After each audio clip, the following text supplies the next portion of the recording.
not go back to that sin again. Once you left this sin, do not go back again.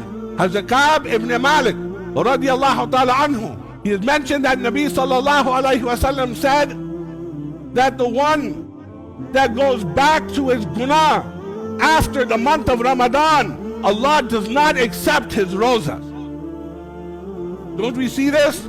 After Ramadan, brother, we will go back into the Danforth. After then, we will go look at movies in cinemas. No. In the month of Ramadan, right now, let's not watch TV. Then we will put Bangla TV on. Then we will put Doordarshan on. Then we will put PTV on. But now, no, it's Ramadan. We will not watch these things now. But after we will. But when you're doing it after, know this from this ahadith, that those are guna that you are watching, movies and dancing, etc. But Nabi sallallahu alayhi wasallam said, the one that goes back to their guna, Allah does not have your siyam to be accepted. Understand?